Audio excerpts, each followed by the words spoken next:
Simple lang yung celebration natin for the 89th founding anniversary ng Office of the Vice President ngayong taon dahil nahati kasi yung attention ng opisina dahil sa 4 na bagyo na dadaan dito sa ating bansa. So, kanina nakita natin na yun yung simple program namin dito sa opisina. Yung guests namin ay yun lang 2 pong mga awardees ng Gawad Makabansa ng tanggapan ng pangalawang Pangulo.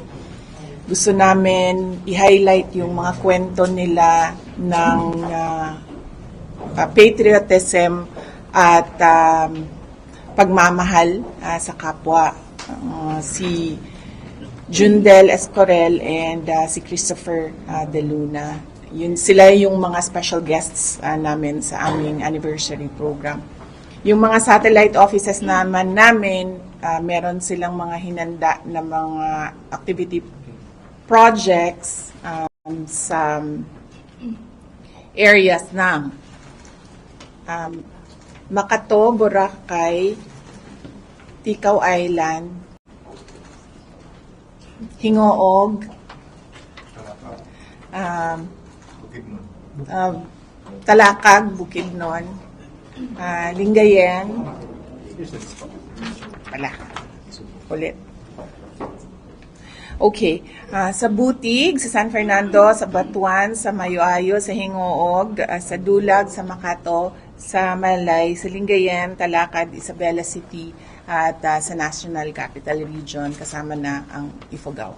So, sa susunod na linggo, lahat yon ay pupuntahan namin para gawin yung mga OVP Thanksgiving 89th anniversary. Okay. Follow-up question lang po. Wala po bang mga iba pang kaalyado o kilalang tao na nagpapakita ng pagbati ng anniversary ng OVP? At dapat po wala po pumuntang iba? Kaya nga sabi ko, simple lang yung celebration namin. Unang-una dahil 89th anniversary lang ito at mas pinaghahandaan namin ang 90th anniversary sa susunod na taon. Plano namin imbitahin yung mga nakaraang mga pangalawang Pangulo. At nahati nga talaga kasi yung attention ng opisina dahil marami sa mga kababayan natin ang nasa evacuation centers dahil sa bagyo. So ginawa naming simple na lang para mas marami yung mga personnel ng Office of the Vice President tumulong sa Disaster Operations Center. VP, ano na lang po paghahanda ng OVP po? Ngayon may bagyong Pipito. Opo, sa Pipito. Yes, oo. Kung ano, sinabihan ko na yung aming Disaster Operations Center, kung ano man yung naiwan na budget para sa November at December at ready na ipamigay, ibigay na siya sa mga areas na hindi maserve ng national government offices. So unahin muna natin yung DSWD, yung local government units. Tapos kung meron pang mga areas na hindi na naabot or hindi nabigyan, doon kami tutulong para nabibigyan lahat ng mga kababayan natin na nangangailangan. Ano yung mga ibibigay natin, ma'am, sa mga affected meron kaming relief box, non-food items ito, usually na ginagamit, banig, yung mga personal necessities, yung mga ganon. At then meron din kaming food box, laman naman nito ay bigas at iba pang mga canned goods. Okay. Ma'am, yesterday, last Wednesday at the Senate, right after that, dumiretso po kayo sa Congress for the Quadcom. Bakit po bigla kayong napasugo doon, ma'am? Yes, after nung Senate budget hearing, pumunta ako sa House of Representatives. Sinamahan ko si dating Pangulong Rodrigo Duterte sa pag-attend niya sa hearing ng Quadcom. Ma'am, you were there until it finished. How was it po? Kasi may nakuhanan ka ng video na kumaganyan ka na, iba-iba na yung reaction. So, how was it po? How was it witnessing the hearing? Pagod talaga ako nung araw na yon dahil hindi kasi namin alam kung anong mangyayari sa budget hearing. So buong the day before at noong umaga na yon naghahanda kami para sa Senate budget hearing. So medyo pagod ako. Nandun ako kasi, yes, sinamahan ko si dating Pangulong Rodrigo Duterte, and usually kasi hindi siya nakikinig sa mga kasama niya. So humingi sila ng tulong sa akin na kung anong isabi, pagsabihan, gano'n. So did you do that, ma'am? Humingi ng tulong, tas did you approach him to tell him what is supposed to be, Doon lang sa sinabi nung kasama niya na 6 a.m. pa gising. Nagsimula yung araw niya 6 a.m. and mga around 10:30 p.m. na ata yun. Sinabi nung na baka low blood sugar na. So, ay hindi ko makain. So, nagpaalam ako na i-excuse na lang siya but ayaw niya. Pero, naniwala naman siya nung sinabihan namin siya na kumain na muna siya. Okay. Pero ma'am, how was it po? Kasi earlier the Senate, you said you don't expect a fair trial for fair hearing po for the President. Kayo, you were there mismo. So how was it po, PP? Well, as a lawyer, hindi mo na talaga maintindihan kung ano ang rules na ginagamit sa mga hearings, no? And they use inquiry and investigation interchangeably. So hindi mo alam if it's an inquiry, you're a research person. If it's an investigation, you're a witness or an accused. So saksak sinagol na kung sa Bisaya pa ang nagapanghitabo. Okay. Ma'am, Ma'am, sorry, last na po. sige pa. Ma'am, may mga kumalat na video. The President asked you, I think when you were about to leave na po that time, na how was his performance from 1 to 10? What was your answer to him, BP?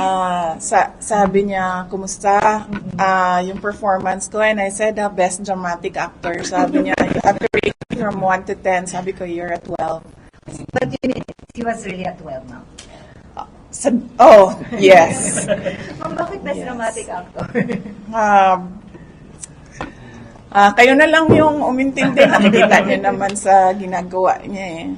So, kitang-kita. Right. Ma'am, I know na, of course, you were there at the hearing. Of course, nandun din yung inyong karibal, si former Senator Trillanes. Of course, hindi ko siya karibal. Saan ko siya karibal, Red?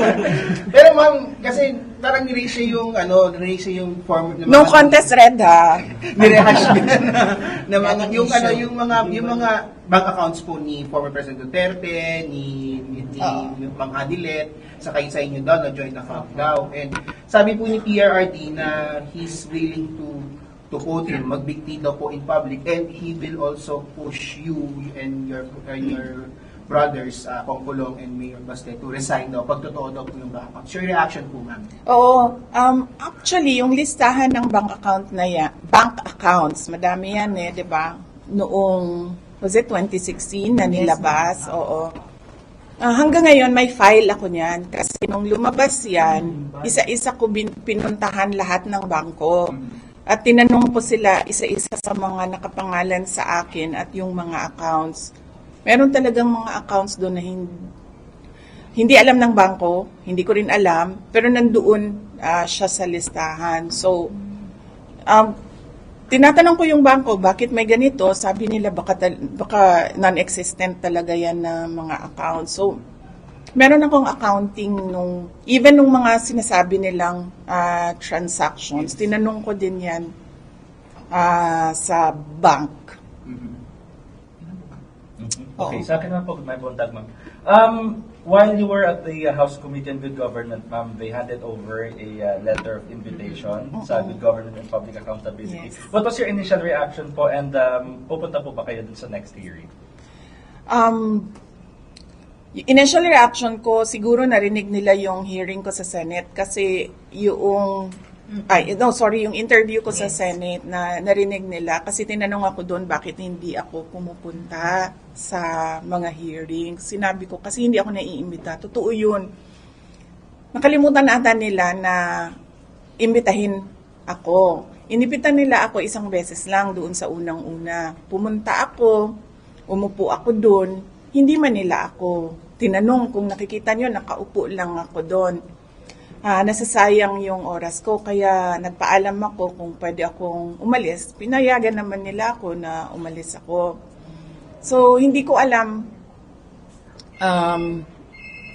kung bakit, inimbita nila ako, hindi man nila ako binigyan ng mga tanong, pero hindi ako a-attend na sa hearings na susunod. Kasi nandun na ako pumunta na ako, tapos wala man silang ginawa sa akin, pinaupo lang nila ako doon. Pero we plan to send a letter, we plan to say why, and then I plan as well to submit an affidavit about the confidential funds. Under oath din naman yung affidavit na yan. And for all the others, we plan to tell them kung ano yung pwede nilang gawin sa akin. Opo. Ma'am, additional sa binanggit ni Red, though this is not new anymore, binanggit ulit ni Trillanes yung sinasabing yung kapatid niyo daw po is the drugs dealer, even implicated your husband po na si Atty. Escalante. What's your take on this one? Siguro mas maayo kung sila na lang ang ato ang patubagon ni Ana, no? Sila na lang ang pasagutin natin, si Congressman Pulong Duterte and si Attorney Manasseh Carpio. I'm sorry, I have to ask this. Yes. Sinabi ni Presidente sa hearing na, sige, bukas na mag-imbestiga ng ICC.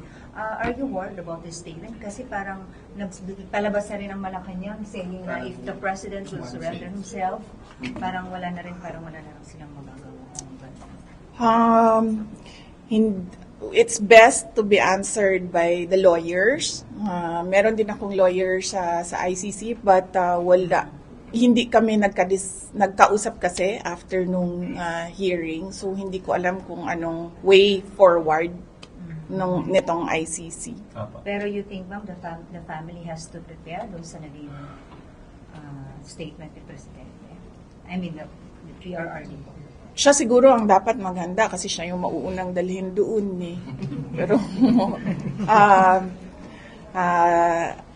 sa akin, wala pa naman sabi ng mga tinatanong namin, wala naman ako doon sa complaint, wala pa ako doon sa investigation, wala pa lahat. Pero naghahanda.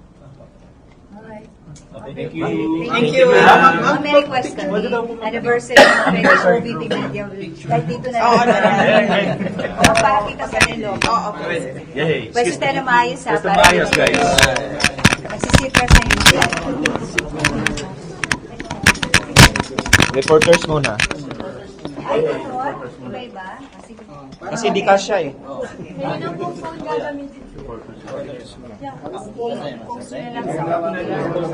Airdrops na lang, airdrop.